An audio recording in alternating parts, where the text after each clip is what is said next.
And now I'd like to welcome to the platform Dr. Katrina Rosseini. All right, guys. I know this is after lunch. Can you hear me? Okay. I know this is later in the day, and we all ate a little food coma and some sugar maybe. So feel free to get up and grab a Coke, some coffee. I want to make this a non-typical presentation because I spend a lot of time. I developed something called SECUREGRID, and I'm not here to tell you guys, you know, this is the tool to use or the methodology to apply. I'm here to really learn from you guys as well. Because ultimately, the goal of why I put myself in a situation to spend years and getting a doctorate of engineering in a field was really driven because I served on the board of a hospital for 14 years. And our hospital was a community hospital. I got the call. Do I want to go back? Oh, no, we're good. Um, there we go. And so 14 years on a board of a hospital, community hospital, safety net community hospital in the Bay Area. And every dollar counted. We had limited resources, but we were serving the underserved. We were serving the folks who needed us. And we were in somewhat of a rural community where the closest emergency room to us was about an hour drive. So lives would be at stake if our hospital were to close. So my passion serving on this board really stemmed in cybersecurity, especially on the OT side, from experiencing a ransomware attack that could have potentially shut down my hospital. And experiencing that and seeing, fortunately, it wasn't a successful attack. It still cost us hundreds of thousands of dollars to deal with. So when I chose to focus on the OT sector, it really came from this experience. And I'll kind of dive in a little background about me. So I am today chair of the Civilian Reserve CR ISAC, or a nonprofit organization. I am a visiting fellow of National Security Institute, CTC, think tank here in DC. I contribute regularly on these topics. I've been at UN forums and these topics as well. And an area of my passion is quantum and PQC and security as well. So that piece of wanting to be contributing to an area that I found to be really needed got me going down that rabbit hole and realizing, wow, we're not the only hospital. A lot of hospitals are in this situation. Not only, and the larger ones have the resources, right? They have the people and they're still being attacked. And just because you've been attacked once doesn't mean you're not going to be attacked again. So I wanted to kind of not give you the information you're already aware of, but really understand from this room, how many of you are in the OT space from an asset manager angle, or have to deal with prioritizing vulnerabilities, or had previously. Raise of hands, people in the OT space or previously in the OT space. There we go, a couple of you. Okay, don't be shy. This is supposed to be engaging. If you don't engage, I'm going to ask you to go get some caffeine. So, because I want to learn from you. This is my time to learn as well. So, all right, we know that hospitals, rural hospitals, are 2.5 times more likely of closing from an attack, as I was mentioning earlier. And I know Josh Corman talks about the water risk. Well, an attack alone within itself, whether it's successful or not, can shut down a very important safety net hospital. And we know about, obviously, the life support systems in these spaces. And we also know how much it's costing. And we also know that the critical infrastructure in these areas, essential ones, it's on the rise. And obviously, this war is not helping. And our adversaries are looking for the weakest link. And we all know that critical infrastructure is a weak link in our country. So the expanding attack surface too. So formerly, I co-founded a cybersecurity startup in the IoT space where we were doing firmware signing at the chipset level. And that took me down exploring, obviously, IIoTs and IoTs when it came to critical infrastructure as well. And learning more, I think it was McKinsey who came out a couple years back saying that there is an anticipation that IoTs and IoTs are only on the rise. I mean, we know things are making our lives easier. They're connected. And guess what? They're not hardened. There are no regulations mandating that in the United States. Yes, the UK, but OEMs don't have to do any of that. It's a cost to them. It's not a revenue generator. So it's an optional thing that most are not doing. So we're opening these boxes up, connecting things that are not hardened and not secure. That is a risk we're introducing, not just in our homes, but lateral movement. We know IT to OT, right? And as Bryson himself, who's in the room, always talks about, a hacker can't hack what it cannot touch. So if we're giving them easy access, then obviously that's growing. Our attack surface is only expanding and growing further too. So I won't bore you with the academic stuff. I already made some promises here that I won't get too nerdy. So I'll stick to what we know. CVSS scores, give me a raise of hands. People familiar with CVSS scores, have worked with them. Okay. EPSS scores. Y'all know what that is. You know how it works. Okay. So I'm not here to say, hey, SecureGrid should be replacing any of these. I'm here to say, how have we been doing it? And how can we do it better? And what has been missing to get you guys to think when you're out there in the OT space to really look at where the research opportunities have existed in prioritization, because it's not the number of vulnerabilities that's the problem in regards to finding them. There are plenty out there. We're finding them all the time. And I'll show you a slide that's going to speak to that. It's the ones that actually are the real problem, not the ones that are just ranked high, not the ones that are just, and by the way, you'll get 70% of them ranked high on average, 70% of high critical. So how are you actually going to differentiate when you have a small window in OT, which ones you're going to actually address? So it's the actual exploited ones that are the real problem. And with scarcity in these spaces adds another barrier to the complexity of the environment. I'll give you an example here. ICS and SCADA CVEs in 2025 was a record year. And from the 2,155, as you can see, 25% of them misscored. 26% of them have no patches. And then you go down the list, and I know this says 10% per month, but it's a lot less than that. So which one do you actually patch if you've got in 1 year this many CVEs that could potentially be a problem, and 70% of them end up being high to critical? So what gets fixed first? In IT, it's about patching when it's possible. And OT, as we know, you patch very little. You don't have the window. Why? Again, OT, legacy systems. You can't take those things down regularly. Availability is the most important piece of this. Other variables to help with the balancing act that I call the reliability of these systems, the safety of these systems, all these other variables that an OT asset manager has to take into consideration when choosing what to patch. A patch can also cause downtime. It's more dangerous to potentially even patch a vulnerable system. The vulnerability, excuse me. I like this little balancing act because it captures the effect of what I'm trying to share here. So you got to have a human being making the right decision on what to patch, taking into consideration all these different things that are problematic, including the maintenance window, and dealing with this legacy system that could potentially introduce a new vulnerability into when a CVE pops up. Same problem, different consequences. So I put this into a visual so you guys can actually understand a little bit better what the IT-OT environment differentiator is when it comes to using the EPSS score as an example. So in IT, it could be a corporate printer. Worst case scenario, it's down, process impact, no safety consequences. The scores are the same across the board. They're high, 0.8 across the board on EPSS.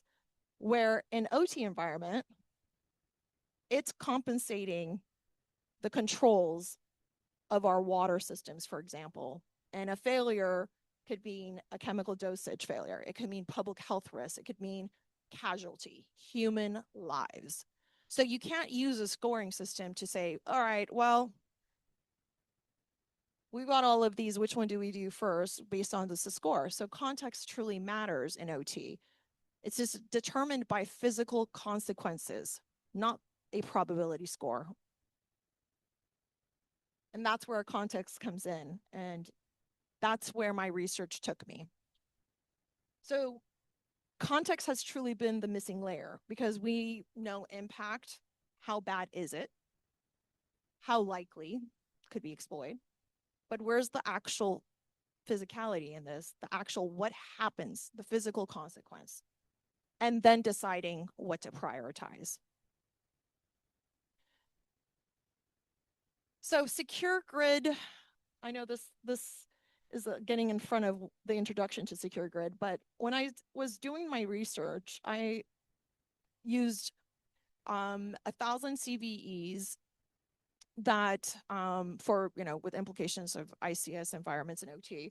And I had roughly a little over 30 different categories or variables, excuse me, with 6 different categories, which I'll show you in the next, in an upcoming slide. And the 3 variables, ironically, that ended up being in my, best performing collectively, not individually, ended up being access control, system complexity, and cascade effect. And I'll dive into that in a second, as you can see what they are.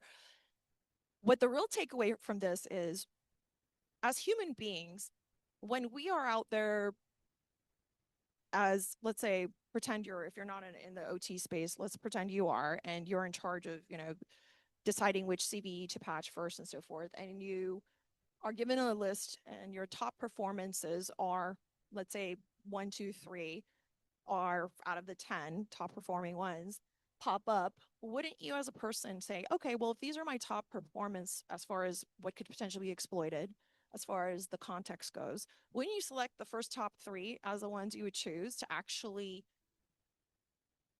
address when it comes to implementing patches or prioritizing your vulnerability? Typically, right? We're always looking at the best performance individually. What my research ended up validating is that it's not necessarily that's not the case. That actually drove the result down. The result in comparison to EPSs and other scores, it actually drove it down way further. So it underperformed. It didn't over. And let me get away from my geeky academic side and say what that really means. It means that when we're looking at what collectively could be a right formula to address the context of an environment, it's not necessarily the top performing ones.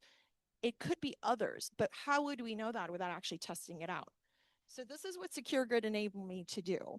In my research, I was able to see that, okay, exploitability is a really important variable here, obviously. Well, the context is missing. And we know that you can't hack what you can't touch as a hacker. So once you're in the interconnectedness, once you're actually in as access control, what other variables could really help with that to boost the performance of all this? And I came to find out that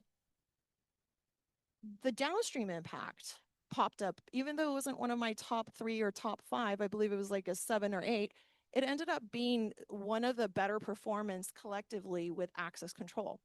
That took me down the rabbit hole of realizing, hey, maybe there are other variables that I'm not looking closely at collectively that could actually boost this further. So, and you may ask, well, what were all the different variables? And again, the slide should have been earlier to introduce it, so I apologize, but these were the various variables and the 6 categories that I looked at closely before and tested and produced results and spent months on it to validate which combination would produce the best results when it comes to prioritization. Access control stood out. Again, you can't hack what you can't touch. Multiple, what I call it is it's a risk multiplier. And it led me to call the formula an ICS multiplier. And that ICS multiplier was led by access control, which was, I think, 4 out of the 30 plus variables. And the 2 that really stood out, as I was sharing earlier, were system complexity and cascade effect. And what are those? The interdependencies, as well as the operational blast radius. So once you've accessed, you're in, what is the next thing you can touch? So again, a hacker can't hack what it can't touch. So if it could touch from an interconnectedness, the next system, highly probable it will. Then you go downstream from there. And I think earlier we were talking about cascade effect in the previous presentation. And even though it was, I think, the 9th or 8th ranked out of the 30 plus variables, collectively with access control, it ended up becoming the best performing from all the variables. So again, a human being wouldn't go and say, okay, it's going to be variable 10. So, but we can think about it differently and say, what is it that we can actually reach and touch? What's an easy connection for us once we're in a system, thinking like an adversary, right? So that's how these 3 variables got into play, and obviously statistically validated, which I won't get into that whole boring process. But that's how I was able to get the variables that were really, from an implication standpoint, really made a bigger difference in the prioritization outcome. These are the different sources and scoring systems and so forth that I use to get my research completed. And the unexpected findings. So I already mentioned that access control and all the other variables that I wasn't anticipating to become the best performance ones, because I started off with picking the top 4 and I was shocked that they were not, they didn't complement each other. They drove the performance down. But the others that I'll just touch on, false positive reduction and an increase in precision. So we know in OT, when you reduce the number of vulnerabilities you have to address already, that's a good thing. It's going to actually enable us to choose more wisely on which actual vulnerabilities to address. I wanted to give you a real world case. So pulling away from SECUREGRID and how I came to that conclusion and where things sit, challenging people in the OT space to think out of the box. I wanted to give you an example of a Florida water treatment plant that almost missed a big hit. With a population of 15,000, they had an increase of 111% in their sodium hydroxide. Yes. And the attacker, so it barely got caught, actually. It almost, it could have caused, people could have died from this ultimately, right? So the lost noise in it that I think was really interesting is a lot of these, again, 70% of these vulnerabilities are rated with these scoring systems as high and critical. So missing the ball is the problem. Prioritization is why this matters so much in a real world context. So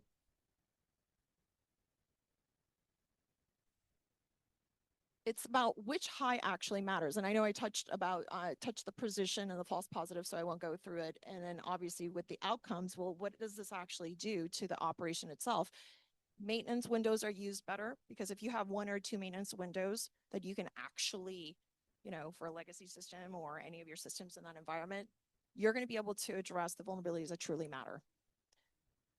Resources, the engineering resources we know are limited, and the prioritization efficiencies, which are obviously instrumental because timing matters in those. And I'll catch answers or questions in a second because I'm almost wrapping up. So from research operations, so where I'm at with this is I'm actually looking at collaborating with folks in the OT space now, real world use cases, to apply this to see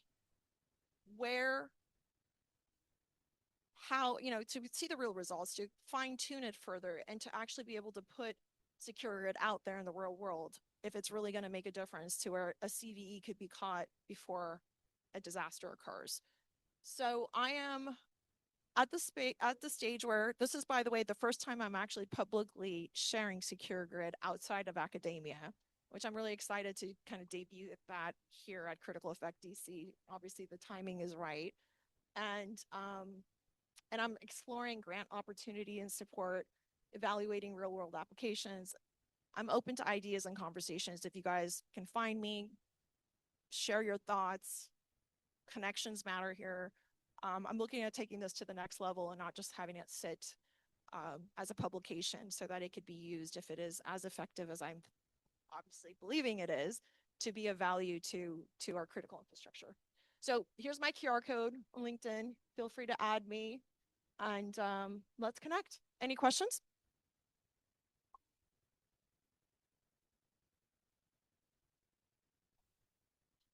Thank you so much. Perhaps not a question. I was just going to compliment you.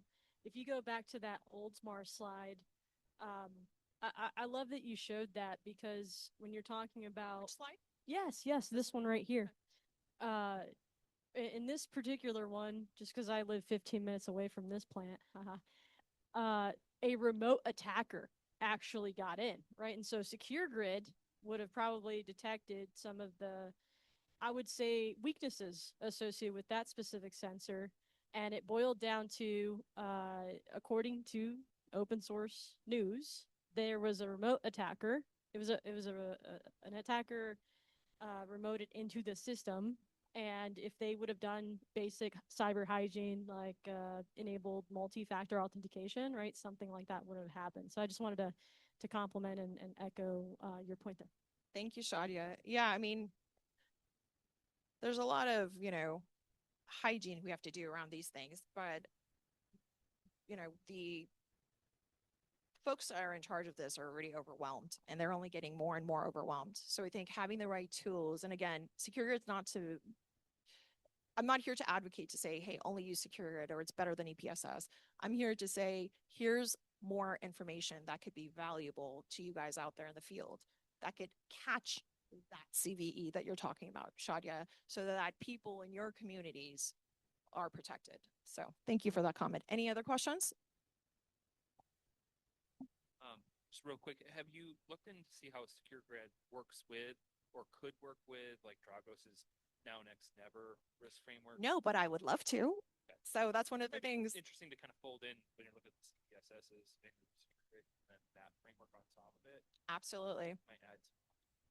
Yes, and that's the whole point. I think it's a complementary, right, element to it. Any other questions? Right. Well, thank you guys for your time and again, letting me share my research with you.